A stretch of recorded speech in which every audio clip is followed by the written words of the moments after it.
할렐루야. 주님의 은혜가 오늘 여러분 삶 가운데 가득하시기를 주의 이름으로 축원을 드립니다. 자, 시편 139편과 140편은 또 이렇게 분위기가 조금 바뀌는 분위기입니다. 140편은 또 다윗의 단골 메뉴이기도 하죠. 다윗이 늘 다윗의 대적들 앞에서 이성을 잃지 않고 그 다윗의 대적이 수가 얼마가 됐든, 얼마나 심각한 공격이 임하든, 얼마나 큰 공격자가 자신을 공격하며 덤빈다 할지라도 변함없는 다윗의 태도입니다. 그러니까 초지일관 다윗의 태도예요. 뭐냐면 그 대적들을 무기력하게 그 대적들에게 당하는 게 아니라 명확한 기준이 있었습니다. 거의 똑같습니다. 보면은 그 주변에 다윗을 공격하려고 했던, 우리가 다 알고 있지 않습니까? 가장 가까운 데 있었던, 믿거니 했던, 가장 신뢰했던, 가장 의뢰할 만했고 또 가장 많은 것을 맡겼던, 기대가 컸던, 그냥 알고 지냈던 사이가 아니라 믿고 전적으로 신뢰했던 그 주변에 있었던 사람들입니다. 이 또 왕이기 때문에 그 주변에는 또 많은 사람들이 포진되게 되어 있죠. 그들 가운데에는 이제 우리가 주일날 또 살펴봤던 그렛 사람, 가리 사람이라든지 이런 사람들이 또 있었어요. 다윗은 그런 것들을 아마 이렇게 분별할 수 있는 그런 안목이 있었던 것 같아요. 과연 누가 나의 진짜 친구가 될 수 있는가. 그래서 요즘에는 제가 이제 저희 딸 아이들하고 이 가리 사람의 그렛 사람에 대해서 조금 더 자세하게는 아니고요. 아이들이 더 자세하게 알 수는 없고 이미 나와 있는 성경적인 근거를 가지고 그 가리 사람, 또 그렛 사람, 또 레갑 족속, 겐 족속에 대한 이야기들을 이번 주 내내 제가 시간이 있을 때마다 이렇게 툭툭 던지면서 이제 얘기를 주고받고 하고 있는데, 상당히 중요한 인물들이지 않습니까? 다윗 주변에 있었던 사람들, 또 이스라엘 주변에서 이스라엘 곁에서 늘 무엇인가 이렇게 기둥처럼 서 있었던 사람들, 그리고는 하나님이 필요할 때마다 그들을 그 기둥에다가 묶기도 하고 이스라엘을 향해서 야 쟤들 좀 봐봐 라고 이렇게 기준으로 제시하기도 하고 마치 표지판처럼 그런 사람들도 있었지만 다윗 주변에는 오히려 다윗을 그렇게 못 잡아먹어 안달이었던 그런 공격자들이 있었습니다. 여러분, 우리가 다윗에 대해서 좀 알지 않습니까? 물론 다윗이 좀 어떨 땐 좀 대견스러워 보이는 모습도 있었지만 어떨 땐 어떻게 저런 모습이 있을 수 있을까라고 이해가 안 되는 모습들도 우리는 많이 살펴봤습니다. 어떻게 그런 짓을 할 수 있을까, 이런 측면들이 있죠. 어쨌든 그렇더라도 다윗 주변에 상당히 그렇게 공격하는 자들이 많이 있을 때, 자, 다윗이 초지일관입니다. 자기 눈앞에서 자신을 공격하는 대적들을 이겁니다. 직접 손대지 않았다는 겁니다. 자기가 직접 손대지 않았다는 겁니다. 그리고 자기가 직접 처단하거나 원수를 갚지 않고 늘 하나님께 맡겼다는 겁니다. 이걸 의뢰했다는 겁니다. 이게 다윗의 특징입니다. 특별히 자기를 공격하는 대적자들에 대해서 자기 스스로 발벗고 나서서 발본색원하여 무언가를 뿌리를 뽑아내서 싹을 잘라내는 그런 개념이 아니라 바로 하나님께 그 모든 존재들을 다 맡겨버렸다는 거예요. 특별히 다윗을 공격하는 그런 대적들은 다 하나님께 맡겼습니다. 그 이유가 뭘까? 그러면 그냥 무조건 하나님께 도움을 구하는 측면에서 하나님을 신뢰하며 믿음으로 하나님께 반응했던 그런 믿음의 모습이었느냐? 그 맞습니다. 믿음의 모습이었는데 다윗은 그냥 단순히 믿습니다 하면서 맡기는 개념이 아니라 뭔가를 알고 있었습니다. 뭔가를 이미 파악을 하고 있었어요. 자기가 왜 하나님께 맡겨야 하는지에 대한 근거를 이미 충분히 가지고 있습니다. 물론 그 당시엔 너무 힘듭니다. 쫓아가서 멱살이라도 좀 잡고 싶어요. 모세처럼요. 모세에게 무슨 일이 있었습니까? 그 백성이 지도자들을 불렀는데 텐트 안에 앉아가지고서 내가 거길 왜 가? 지도자 모세가 불렀는데요. 내가 그 왕 되려고 그렇게 혈안이 돼가지고선 지도자들 입내 권위 있는 이들을 불러가지고 자기 세력을 규합시켜 가지고 자기가 왕 되려고 하는 일에 내가 왜 들러리 쓰냐고. 안 간다라고. 그럴 때 모세가 그 정도면은 그 위치에서 멱살을 잡아 끌어내 가지고 오래 모지 뭔 말이 많어. 뭐 이럴 수도 있는 거 아니겠습니까? 그리고 그런 말도 안 되는 소리를 버틸 때에 그 자리에서 한 번에 그냥 척결할 수 있을 것 같은 그런 위치에 있지 않습니까? 그런데 모세가요, 자기가 직접 손을 대지 않고, 기억나십니까? 이게 모세오경의 우리가 핵심적인 질문을, 첫 번째 질문을 늘 묵상했던 그 질문이요. 왜 모세, 여호수아, 기드온, 사무엘은 왕이 되지 않으려고 노력까지 했는가? 자꾸 왕이 되려고, 너는 네가 왕이 되려고 사람들을 들러리 세워가지고 주변에 세력 규합을 시켜가지고 쭉 세워놓고 너 세력 과시하려고 그러는, 내가 거기 왜 쓰냐고. 들을 때에는 이 반역의 소리가요, 이 대항의 소리가, 야, 그 사람 누구야? 그 소신 있네. 뭐 이렇게 개인적으로 들릴 수 있는데 그 맥락을 보면 그게 아니거든요. 모세는 전혀 왕이 되려고 했던 것이 아니었는데, 거기다 대고 그 얘기를 했다는 얘기는 바로 그런 존재들이 그런 마음과 마인드를 가지고 있다는 거죠. 그 왕 되려고 하는, 너 왕 되려고 하는 거지? 할 때 모세가 했던 반응이지 않습니까? 하나님께서 저들이 기도할 때에, 저들이 하나님께 제사 드릴 때 그 헌물을 받지 말아 주십시오. 뭐 하는 겁니까? 하나님께 맡기는데 그냥 맡기는 게 아니죠. 제사장 나라의 대원칙을 이미 모세는 파악을 하고 있기 때문에 쫓아가서 멱살 잡는 것보다 더 확실한 하나님의 처리법은 뭐냐 하면, 그 사람이 하나님 앞에 제사 드리러 나가 제사 드릴 때 그 제사를 하나님이 받지 않는다는 건 어떤 의미인지 아시지 않습니까? 더 무서운 겁니다. 자기가 손대지 않고 하나님께 맡기는 겁니다. 말을 하자면 이런 겁니다. 말씀을 굳이 드리자면 이런 식입니다. 다윗의 시편 140편뿐만 아니라 다른 시편에도 나와 있는 그 대적들을 직접 대면하거나 직접 대적하여 직접 골라내고 직접 처리하지 않고 하나님께 맡긴다는 것은 마치 모세가 하나님 앞에 자기를 대적하여 자기를 폄하하며 자기를 오해하게 만들고 자기를 사람들 앞에서, 이건 망신 준 거 아닙니까? 깔아뭉갠 거 아닙니까? 그럴 때 하나님께 제사장 나라의 근거를 가지고 하나님께 맡겨버렸다는 거예요. 이게 놀라운 수준이죠. 이 제사장 나라는 하나님께 제사를 드리는 걸로 의미가 있다는 거죠. 그리고 하나님이 그들 가운데 함께 하시고 그들이 하나님께 나와서 하나님께 제사를 드릴 때 그걸 받으시고 그들의 죄를 용서하시는 이 시스템을 이미 모세는 완벽하게 숙지하고 있기 때문에 그걸 근거로 하나님께 맡겨버리는 겁니다. 제가 왜 굳이 모세 얘기를 드리냐면, 바로 다윗이 이 제사장 나라의 큰 개념과 컨셉을 이미 다 모든 삶을 통해서 숙지하고 있기 때문에 내가 손대지 않고 하나님께 맡기면 끝나는 거라는 걸 이미 알고 있습니다. 그래서 오늘 본문 1절부터 5절까지도 보면 자기가 직접 어떻게 처리를 하거나 사울, 압살롬, 그의 반역했던 세력들, 그 주변에서 그가 여전히 왕으로 있을 때에도 못마땅하게 여겨가지고 어떻게든지 시간과 기회가 되면 다윗을 끌어내리려고 했던, 폄하했던, 뒤에서 쑥덕쑥덕대면서 공론을 펴려고 했던 이들, 다윗을 모함했던 이들이 수두룩합니다. 절대 직접 손대지 않습니다. 하나님께 맡겨버립니다. 이게 제사장 나라의 시스템입니다.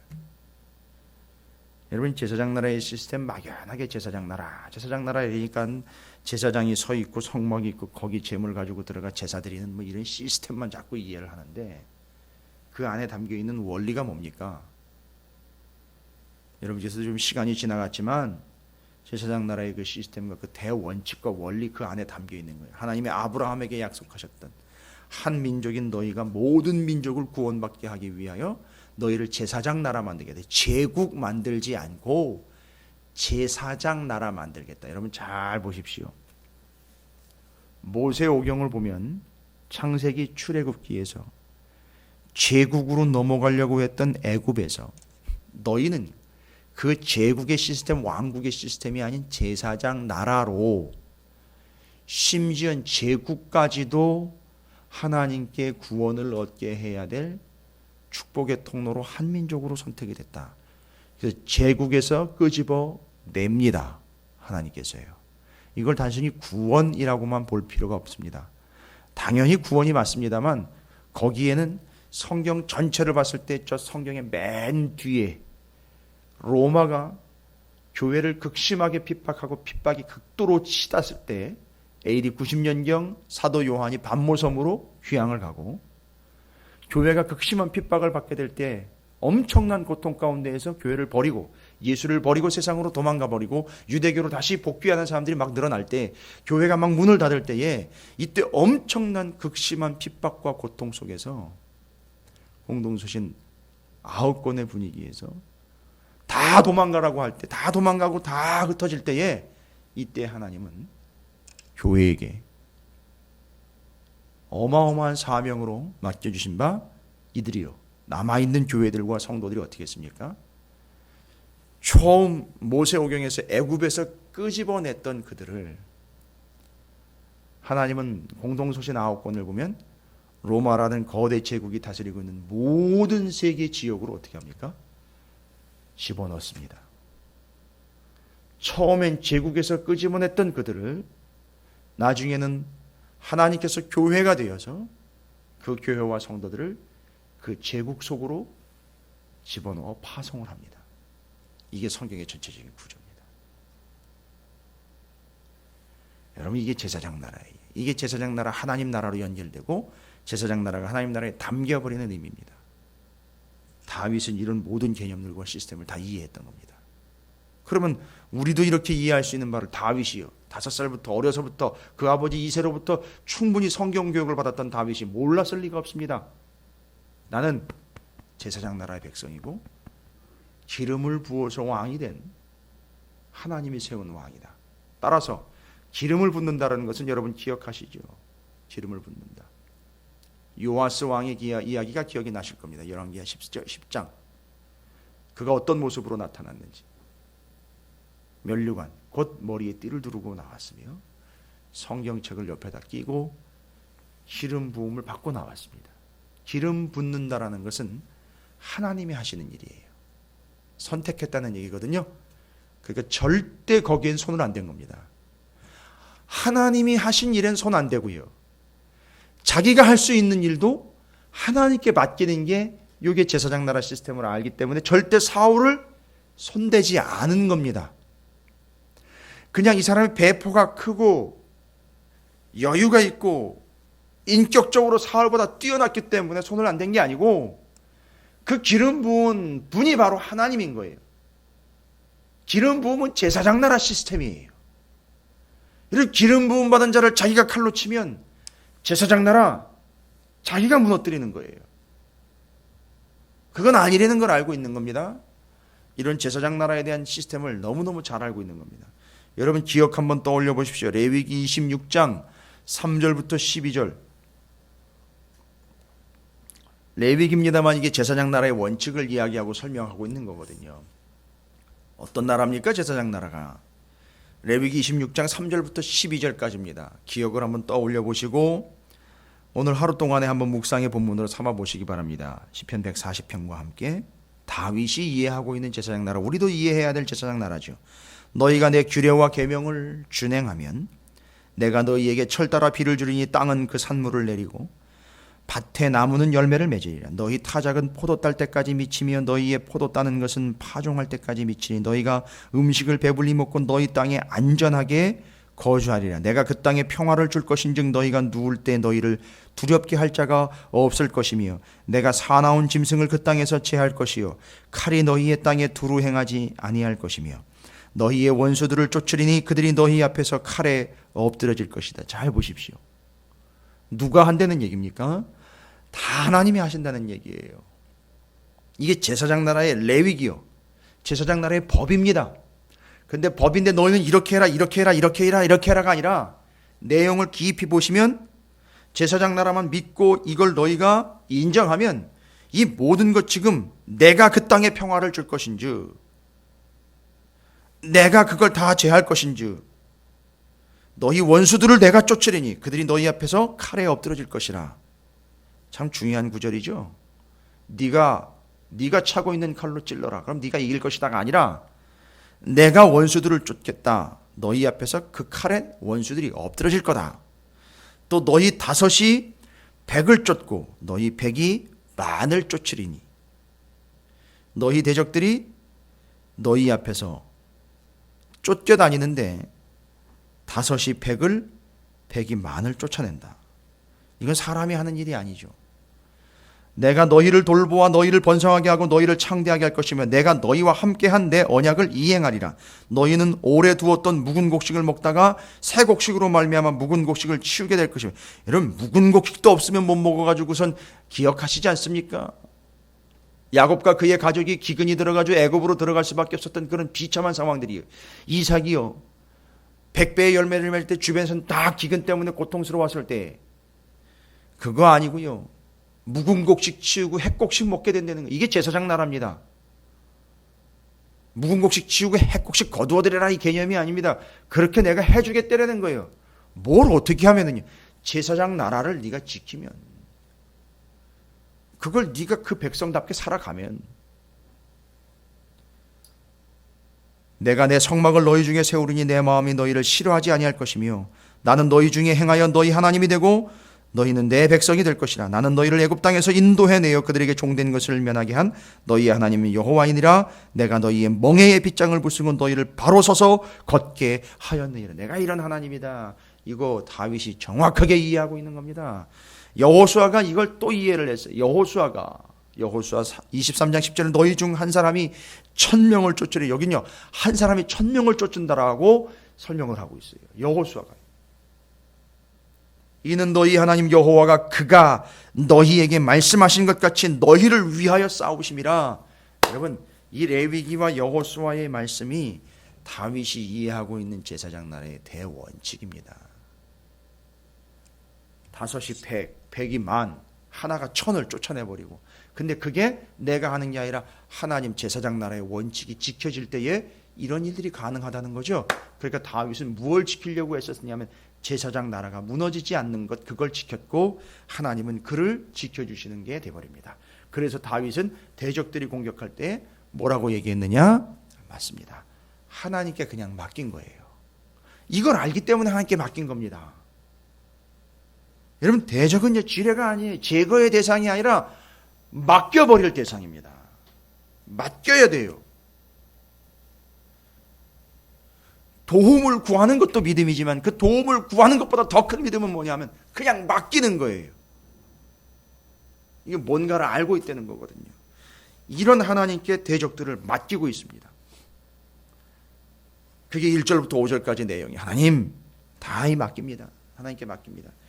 6절부터 11절까지의 내용은 고백과 저주의 호소를 올립니다. 대적들에 대한 저주의 목소리처럼 들리는데 그게 아니고요. 이런 거예요. 하나님이 그 악한 것들과 악에 대하여 어떤 생각을 가지고 계시는지 하나님이 어떤 마인드가 있으신지 어떤 생각이신지 다윗이 알고 있다는 거예요. 그래서 이 이야기는 이렇게 이해하시면 돼요. 하나님 제가 이렇게 생각하는 게 맞지요? 라고 확인하는 거라고 보시면 돼요. 6절부터 11절까지는 악한 자들에게 감정적으로 저주를 퍼붓고 있는 게 아니라 하나님도 이 악한 것과 악한 자들이 뭐가 문제인지 아시지요. 이렇게 뒀다간 결국 이들이 그렇게 된다라는 것도 제가 믿고 있고 결국 하나님이 그렇게 하실 건데 제 말이 맞지요? 라고 하나님께 확인을 하는 거예요. 기분 나빠가지고 막 퍼붓는 게 아닙니다. 그리고 이제 끝에 12, 13절에는 뭐라고 나와 있습니까? 내가 알거니와 라고 나와 있어요. 내가 알거니와. 뭐랍니까? 제가 지금까지 설명드린요. 그 제사장 나라와 그 나라의 왕이신 하나님은 고난당하는 자를 변호해 주시며 궁핍한 자에게 정의를 베푸시고 진실로 의인들이 주의 이름에 감사하며 정직한 자들이 주의 앞에서 사는 나라. 그런 하나님 제가 알고 믿고 있는 바 저는 바로 그 하나님께 다 맡기며 의지합니다. 이게 결론이에요. 여러분 대단한 수준이라는 게 나오죠. 이걸 모르면 이런 기도가 나올 수가 없습니다. 그래서 믿음은 수준이라고 해요. 아는 것이 곧 믿음이라고도 합니다. 예, 제사장 나라와 하나님에 대한 이해가 분명했던 다윗, 그가 하나님께 이렇게 맡길 수 있었고 아주 담대하게 하나님 앞에서 대적들이 우글우글했는데 그 소굴 속에서도 절대 굴하지 아니하고 하나님 앞에 맡기며 나아갈 수 있는 하나님 앞에서 의인이요 정직한 자로 살고자 하는 마음이, 믿음이 다윗에게 있었던 바로 것. 그래서 그 제사장 나라를 지키려고 했고 하나님의 뜻에 다 맡기고자 했던 그의 믿음. 여러분, 이 제사장 나라가 하나님 나라로 담겨버렸습니다. 이 하나님 나라에서도 원칙은 변하지 않습니다. 뭐죠? 여러분이 제거하려고 하지 마십시오. 하나님께 맡기시기 바랍니다. 제가 공병 출신인데 지뢰, 폭발물, 설치, 제거 참 많이 해봤습니다. 절대 섣불리 지뢰를 함부로 제거하겠다고 덤비다가 큰일 납니다. 그거는 지뢰 처리반이 있어요. 바로 그렇게 함부로 건들거나 무서워서가 아닙니다. 완벽하고 온전하게 처리하기 위해서는 하나님께 맡기는 것이 정답입니다. 그리고 하나님 나라, 제사장 나라에 대한 온전한 인식이 있지 않으면 맡길 수가 없겠죠. 그리고 다윗처럼 그저 하나님은 어떤 하나님인지에 대한 이해와 그 하나님 앞에서 의인으로서 정직한 자로 살아가기를 소망하는 다윗의 소망처럼 여러분께서 그 하나님 앞에 하나님께 다 맡기는 하나님 나라의 거룩한 백성으로서 왕 대신 하나님께 맡기고 의뢰하며 다윗처럼 신뢰하는 그 나라의 백성으로서 오늘 한 날 살아가시고 인생이 되시기를 주님의 이름으로 축원을 드립니다. 자, 오늘 말씀 기억하시면서 하나님 앞에 혹시 맡겨야 될 것이 있다면 맡기십시오. 스스로 캐내려고 하지 마시고요. 무엇이든지 걸리는 것이 있고 부담스러운 것이 있고 고민되는 것이 있다면 다 맡기십시오. 다 맡기고 한 날을 시작하도록 하겠습니다.